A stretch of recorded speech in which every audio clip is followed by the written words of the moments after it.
Oke, selamat sore kawan Sinar. Balik lagi kita di Sinar, semangat inspirasi, aksi nalar dan realita.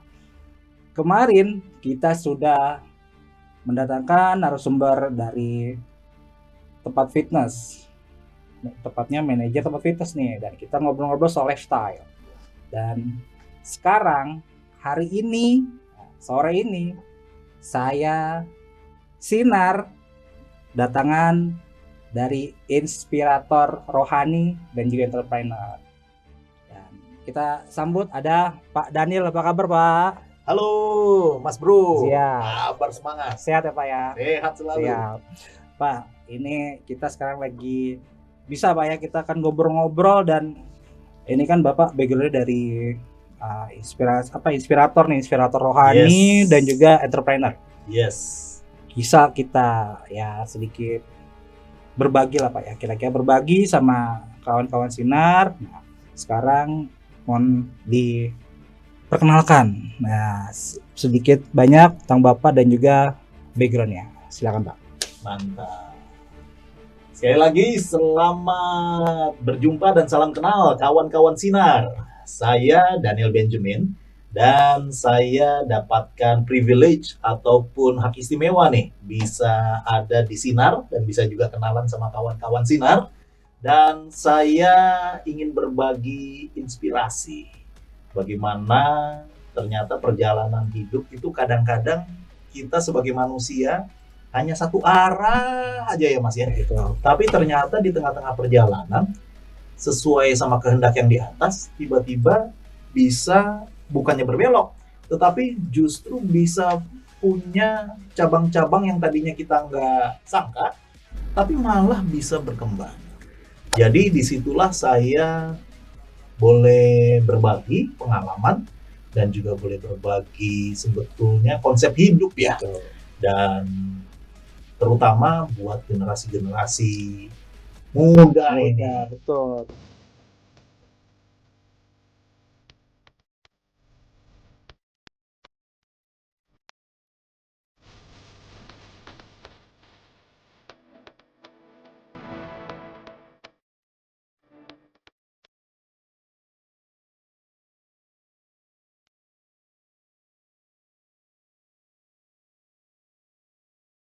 Penting sekali itu Pak, generasi muda yang memang kita menyebutnya sekarang generasi Gen Z Pak. Yes. Dan biasanya Gen Z itu senangnya rebahan Pak. Senangnya rebahan, senangnya dia cuma di depan, kadang-kadang di depan handphone atau laptop. Nah ini sekarang memang ada waktunya gimana Bapak bisa memotivasi kawan-kawan Sinar supaya punya motivasi untuk bergerak dari segi rohani dan juga berguna bagi masyarakat banyak. Yes, thank you. Jadi memang saya latar belakang rohaniwan. Saya kalau misalkan dilihat sebuah kekuatan ya, karena kan kekuatan itu ada beberapa. Ada yang kekuatannya yaitu di finansial, ada yang kekuatannya di intelektual, ada orang yang kekuatannya yaitu di keluarga contoh. Tetapi ada juga kekuatan atau strength yang namanya kekuatan rohani. Jadi sama seperti kursi itu, ya, kursi yang seimbang kan kalau empat-empatnya kuat. Betul. Nah kebetulan untuk saya kekuatan terbesar saya adalah di dalam rohani.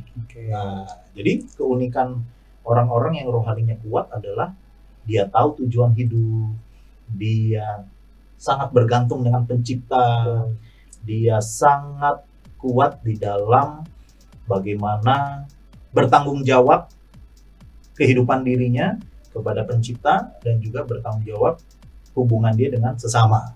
Nah itulah kekuatan orang-orang yang punya kekuatan rohani.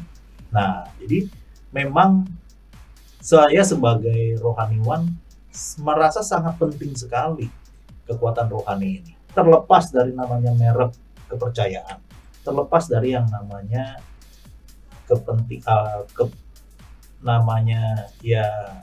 agama masing-masing, kepercayaan masing-masing. Tetapi memang saya dapati banyak orang yang rohaninya kurang kuat, kehilangan arah dalam hidup.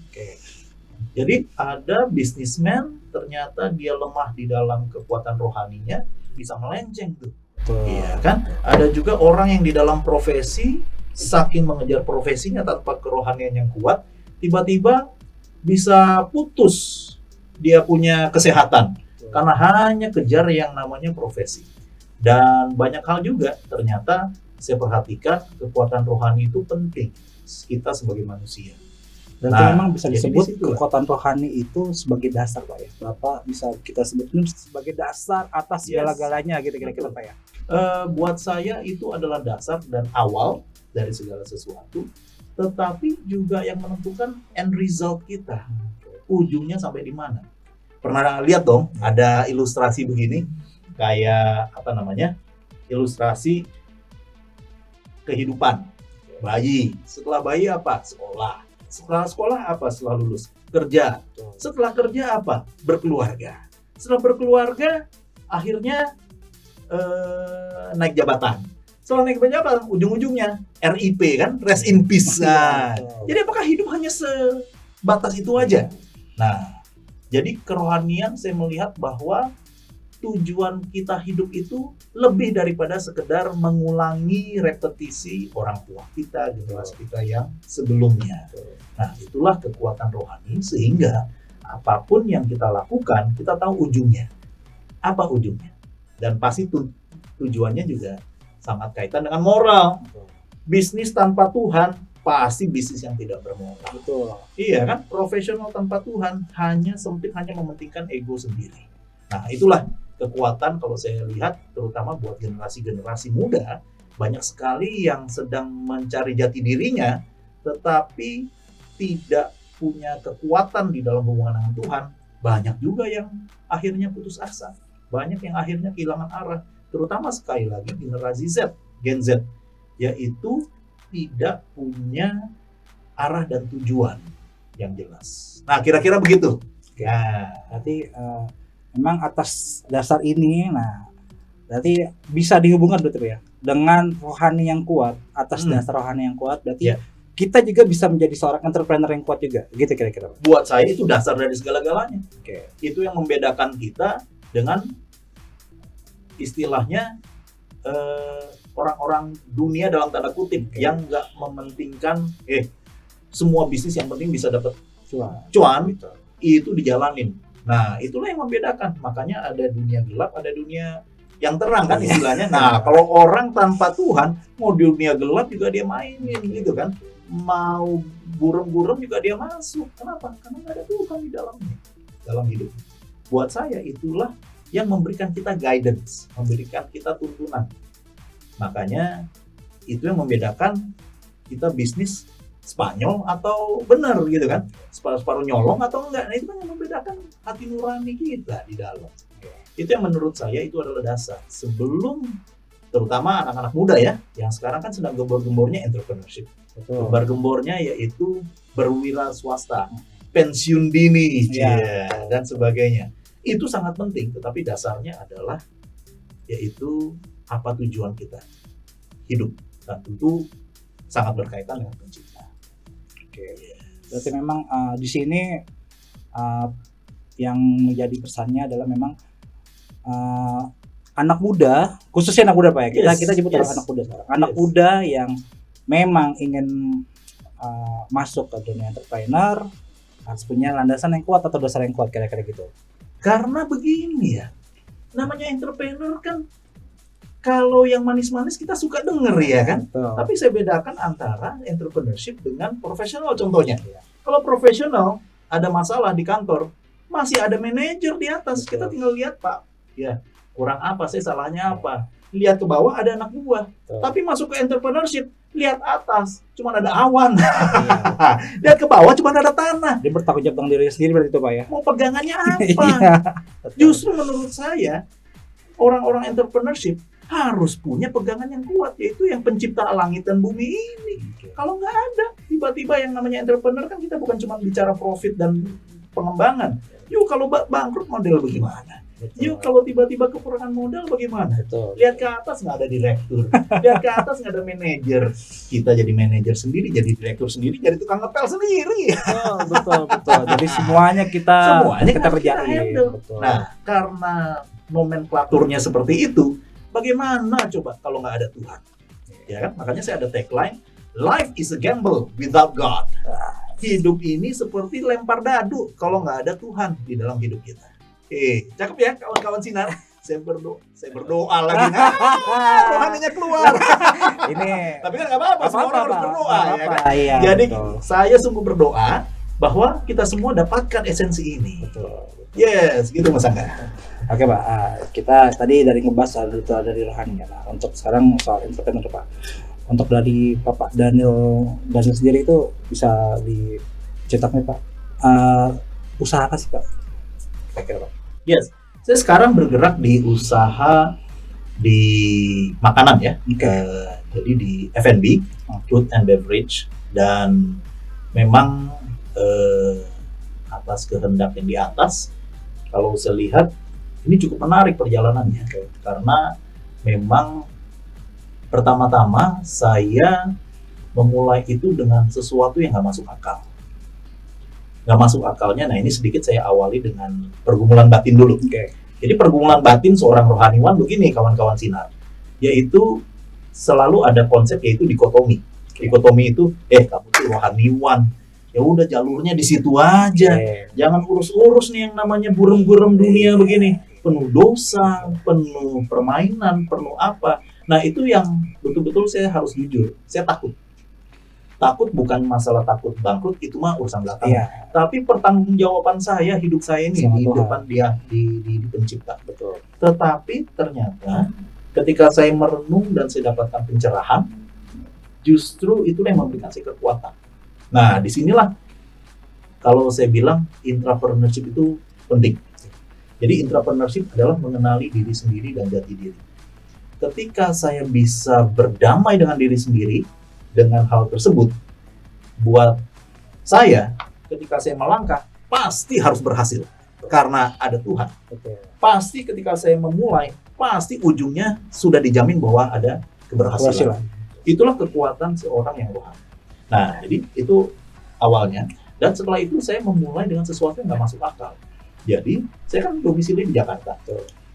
F&B yang saya mulai itu di Bandung Mas. Jadi tahu tol MBZ ya, kawan-kawan Sinar ya. Nah itu setiap kali saya harus naik tol MBZ. Gitu. Perjalanan jauh tuh Pak ya. Jauh, buntu-buntu lagi. Pecah yang Cikampek sama Bandung. Betul. Saya harus ke sana dan bolak-balik. Ya, kawan saya bilang begini, bro, rohani sih rohani, lu pakai otak dong. Ini bisa ongkosnya sendiri bisa mahal, belum lagi suplai barang, belum lagi suplai segala sesuatu. Nah, ini kan pribadi ya. Nah, ini pribadi. Jadi pengalaman saya adalah ini justru ketaatan saya. Saya percaya orang yang rohani itu ada tuntunan dari yang atas. Nah, saya percaya banget ya begitu. Jadi tuntunannya adalah saya membuka di sana. Jadi betul-betul illogical, nggak masuk akal. Tapi saya berkata sekali lagi begini. Kalau berhasil, berarti saya nggak salah arah. Gitu. Tapi kalau nggak berhasil, berarti wah saya salah tuntunan nih. Yang harus saya ganti adalah tuntunan saya. Nah, kan memang agak rohani. Tapi ternyata saya harus keluar dari rasa takut itu. Ketika saya keluar dari rasa takut itu, lalu saya hitung-hitung risk manajemennya, ternyata ya kalau rugi ya masih saya bisa bertahan lah. Dapur masih bisa ngebul lah, paling nggak begitu. Iya, nah, jadi ada tahanannya dulu, ada bumpernya dulu. Selama dapur saya masih bisa jalan, saya rugi segini, saya siap. Nah, itulah entrepreneur, teman-teman Sinar, yaitu beranikan dirimu untuk mengambil resiko. Tetapi harus punya resiko manajemen yang baik. Bahkan kalau ini pun hilang, Anda masih bisa tetap bertahan dalam hidup. Nah, itu prinsip saya. Mungkin kalau ada yang sampai meminjam, loaning, pinjaman online, kalau menurut saya itu di luar kemampuan saya deh. Sampai itu masing-masing itu masing-masing ya. Tapi kalau saya nggak berani masuk ke situ. Apa yang saya punya itulah yang saya berarti sesuai dengan kemampuan yang kita sesuai miliki. Dulu. Iya. Kadang-kadang kan kita kemakan sama marketing kan. Betul. Ini project bisa besar, bisa Janji begini. manis tuh Pak ya. Janji manis, modalnya sekian M. Kita mikir-mikir. Baliknya enak, bulan enak, sekian enak. M gitu. Iya, baliknya sekian M gitu. Yang lu punya cuman ember. Iya. Kebanyakan para entrepreneurship wannabe akhirnya meminjam apa yang dia tidak punya hanya untuk angan-angan semata. Nah, ini yang harus dihindari pertama. Mulailah dengan sesuatu yang Anda punya dulu di tangan. Nah, Anda punya 2 tangan ibaratnya, ya kasih aja tangan satu. Betul. Yang satu ini untuk surviving, Betul. untuk betul-betul bertahan. Kalau ini ternyata gagal, tetap Anda punya ini. Betul. Jadi, terus terang saya kurang menyarankan misalkan gadai rumah, gadai istri, gadai suami, gadai anak untuk demi sesuatu yang Anda sendiri mau waktu masuk Anda nggak siap untuk kehilangan segala-galanya. Jangan, lebih baik. Nah, itu guidance saya, tips saya. Nah, setelah itu saya mulai nih di Bandung nih, Mas Bro. Nah, setelah saya mulai di Bandung, saya mulai itu dengan 1 konter. Dan ternyata di dalam hitungan 6 bulan dari 1 jadi 3. Oh, luar biasa. Iya. Itu dalam jangka waktu berapa bulan? 6 bulan. 6 bulan tuh ya? Iya, dalam 6 bulan. Dalam 1 tahun dari 3 jadi 9. Secepat itu kan? Iya. Berarti itu ada bantuan. Iya, ridho Allah bener ya. Iya, bener tuh Pak ya. Betul. Nah, karena memang sekali lagi saya rohani, saya menganggapnya bahwa wah, ini betul-betul di luar kemampuan saya itu bisa begini. Iya. Gitu. Ini benar-benar di luar kemampuan saya. Dan sekali lagi itu menolong saya bahwa kita nggak suzon, kita nggak besar kepala dan apa. Ini berarti memang jalannya. Udah begitu saja. Oke Pak, ini kan Bapak sebagai runner dan sebagai entrepreneur juga dalam perjalanannya untuk kita ngomongin manfaat Pak ya. Manfaat yang sudah Bapak bangun itu bagi Bapak, mungkin Bapak juga punya jamaah kan kira-kira gitu. Itu manfaatnya apa Pak? Jadi menurut saya begini, lebih dari sekedar hanya bisnis ataupun entrepreneur. Saya juga sebagai orang tua punya anak. Dan Mas Angga juga punya kan? Nah, alhamdulillah sudah punya Pak. Sudah punya kan? Itu yang menjadi titik balik. Yaitu apa? Orang tua yang memiliki anak, pikirannya sudah beda. Pikirannya adalah yang penting anak senang. Betul. Yang penting anak berhasil. Betul. Ada nggak di antara kawan-kawan sinar yang misalkan Anda S1 nih, tiba-tiba anak Anda ada kesempatan bisa bukan cuma S1, tapi bisa sampai S2. Iya. Terus orang tuanya gini, dasarnya anak kurang ngajar. Gua cuma S1, SMA aja, empot-empotan lu sekarang mau S2. Gua hajar lu ya. Iya. Nggak ada. Tetapi justru kebanggaannya adalah kalau anak melebihi orang tuanya. Betul. Nah, jadi waktu ketika saya mulai berentrepreneurship, saya justru melihat betapa banyak karyawan-karyawan saya yang saya bisa tolong. Karena kan di masa-masa COVID nih Mas, jadi mulainya di COVID. Masa-masa sulit, tapi malah berkembang gitu Pak. Ya itu bantuan berarti Pak. Dan yang betul, dan yang menjadi kebanggaan saya adalah saya bisa menyelamatkan generasi ini yang betul-betul sedang bergumul. Bahkan banyak kantor-kantor konvensional juga lagi tutup. Betul. Justru di sana saya bisa membuka lapangan usaha. Waduh, saya benar-benar tulus dada. Memang ada panggilan dari atas. Bagaimana saya bisa menolong generasi-generasi yang ada. Dan kemudian memang saya ada jemaah memang gitu. Dan inilah titik balik di mana pola pikir saya dan sistem saya berubah. Mohon maaf nih, karena biasanya sebagai penceramah rohani ya kan jadi flow-nya begini, kita memberi ceramah, kita hidup dari ceramah tersebut dong. Betul. Terima sesuatu. Betul. Ya, dan itu udah menjadi itu bukan rahasia umum, bukan rahasia umum, betul. Dan kebetulan memang saya latar belakangnya S1 saya, S2, S3 saya memang dari agama gitu, dari rohani. Jadi memang konsep saya begitu. Saya berikan kontribusi jasa kan. Betul. Lalu saya harus terima sesuatu. Betul. Nah, itu yang betul-betul sekali lagi saya harus dirubah oleh yang kuasa. Itu baru dasar, pola pikir dasar. Pola pikir berikutnya kembangkan lah ya. Justru saya mengembangkan. Dan sekarang adalah bagaimana bisnis unit yang ada ini menjadi berkah buat setiap jemaat. Dan cash flow-nya jadi terbalik. Yang tadinya dari jemaah masih ke saya bisa bertahan hidup, tapi sekarang adalah saya sebagai rohaniwan, saya memberi kontribusi kepada jemaat. Sehingga waktu saya melakukan ceramah, melakukan dakwah istilahnya ya, rohani, saya nggak mengharapkan lagi, bukannya ini, tetapi memang pola pikirnya jadi berubah. Betul. Dan disitulah saya baru bisa mengerti bagaimana justru ini menjadi revolusi dalam pikiran dan juga kehidupan saya. Gitu kira-kira Mas. Menarik banget sih Pak ya. Jadi memang dari rohani dasarnya sudah diperkuat, masuk ke entrepreneur. Setelah dengar cerita itu benar-benar yang namanya bisa menolong. Kita ngomongin menolong karena di masa sulit, orang-orang banyak yang sulit kehilangan pekerjaan. Iya. Malah Pak Daniel bisa menarik orang-orang yang memang membutuhkan, dan itu di luar sangkaan saya. Betul. Dan buat saya bukan keberhasilan, tetapi telur ini pecah memetas adalah berangkat dari keberanian saya mengatasi ketakutan saya tadi di awal. Dan ketika saya berani melangkah, saya berikan satu inspirasi lagi buat kawan-kawan Sinar, yaitu jangan takut berani melangkah. Jangan takut menghadapi ketakutan itu sendiri. Hadapi dengan kedewasaan, hadapi dengan keberanian, dan hadapi dengan pertolongan yang di atas. Justru ketika kita bisa hadapi semua ketakutan itu, dan kita tahu bahwa yang di atas bersama dengan kita, pasti hasilnya kita tidak tanggung sendiri. Betul. Ada pertolongan yang di atas. Dan memang motivasi kita itu sangat berkaitan. Selama motivasi kita baik, motivasi kita bersih, kita percaya pintu surga selalu menolong kita lah. Pasti ada malaikat-malaikat yang Tuhan kirim lah buat kita, sehingga jalan kita bisa menolong orang lain. Jadi rohani banget ya. Luar biasa ini. Oke, kawan. Waduh, ini luar biasa ini. Saya pribadi ya, ini bisa buat pelajaran juga buat saya. Pelajaran juga buat teman-teman yang memang di luar sana untuk memulai. Karena memang pembelajarannya adalah sekarang ini adalah kita harus mempunyai dasar yang kuat. Dasar yang kuat itu akan membantu kita berjalan sana, dan juga yang pasti harus pede sama diri sendiri ya.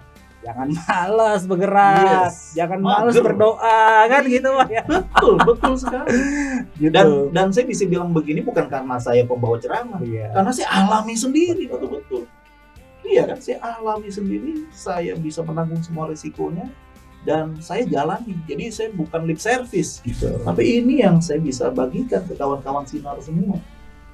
Jadi jangan takut, tetap bergantung sama yang di atas, dan jalurnya kita pasti di atas lah yang bukan. Pokoknya udah ada yang ngatur Pak ya. Udah ada yang ngatur, dan juga satu lagi, kita jadi nggak sirik-sirikan sama orang. Iya kan? Betul. Ada berapa banyak orang-orang yang membuka usaha, pakai ilmu-ilmu yang gitulah, kepercayaan lah. Iya. Kenapa? Ya supaya penglaris lah, supaya beginilah, supaya begitulah, supaya dapat sesuatu. Saya yakin bahwa selama kita tulus, pasti kuasa yang sesungguhnya, kuasa yang benar pasti nolong gitu. Jangan sampai kita malah jual jiwa gitu kan. Betul. Kita jual istilahnya masa depan kita justru untuk kekuatan yang begitu, tapi nilainya jadi zonk. Betul. Jadi hilang. Menarik sekali sore ini, menarik sekali. Dan kawan, ini pembahasannya kalau menurut saya sih luar biasa lah pokoknya. Karena kita dapat dua sekaligus bahan di sini. Pertama, rohani kita terbuka harus seperti apa. Dan kedua, kita sebagai orang entrepreneur juga harus berani ya. Berani untuk ambil keputusan, berani untuk ambil sikap, berani juga untuk membantu orang lain, itu yang paling penting.